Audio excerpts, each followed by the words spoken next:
Vyšlo to úplně náhodou, nebyl to záměr, že vystupuji po mé předřečnici a vystupuji k jejímu pozměňovacímu návrhu. A musím říct, že není to myšleno nijak zle, ale mě velmi mrzí, že tento pozměňovací návrh, který komercializuje zdravotnictví, předkládá ministr zdravotnictví Vlastimil Válek a předsedkyně zdravotního výboru, oba lékaři. Ten pozměňovací návrh absolutně mění tu tvář našeho zdravotnictví takovou, jaká je. A nijak, musím na to reagovat, nepodsouváme to, že jde o nějaké si nadstandardy. Ty nůžky se začnou rozevírat, ten standard se začne snižovat a posouvat a samozřejmě lidé si budou muset připlácet více a více. Tento návrh prostě umožňuje komercializaci zdravotnictví. Řekněme to tak, jak to je. Což v praxi znamená, že pacienti si budou moci připlácet za lepší zdravotní péči nebo materiál. A na první pohled se takový krok může zdát jako rozšíření možnosti pro pacienty, tak jak to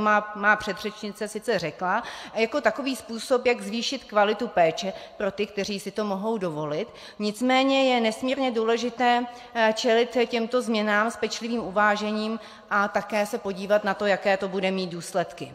Abychom mohli plně pochopit a posoudit tento návrh, musíme se podívat na zásadní principy, na kterých by měl stát náš zdravotní systém a na kterých je postaven. Zdravotnictví by mělo být založeno na rovnosti, dostupnosti a kvalitě pro všechny občany, bez ohledu na to, jaká je jejich finanční situace. Každý člověk má právo na důstojnou zdravotní péči a to, aby se nemělo by se to měnit jen proto, že někteří lidé si prostě mohou dovolit více než jiní.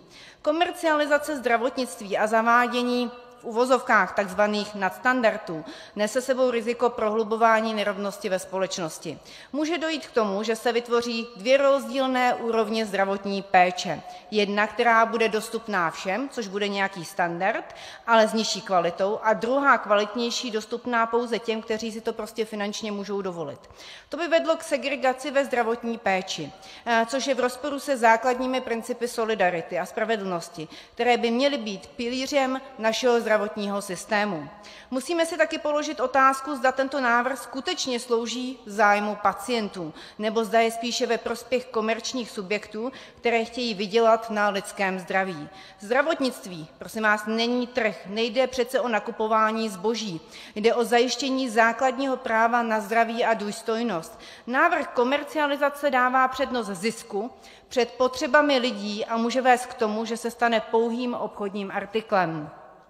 Musíme pečlivě přemýšlet o dlouhodobých důsledcích, které by takové změny mohly přinést. Je podstatné hájit zdravotnický systém, který je dostupný, kvalitní a spravedlivý pro všechny. Společnost, která se zavazuje k solidaritě a spravedlnosti, se nikdy nesmí vydat cestou, která by vedla k diskriminaci těch, kteří si nemohou dovolit připlácet za lepší zdravotní péči.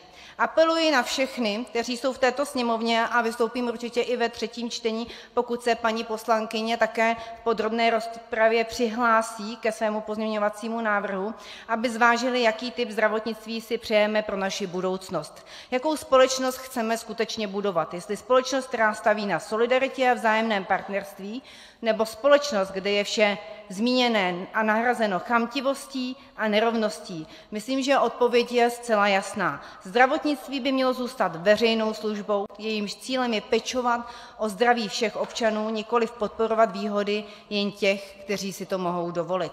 Zdravotní péče, která je kvalitní a dostupná pro všechny, je základem zdravé a silné společnosti.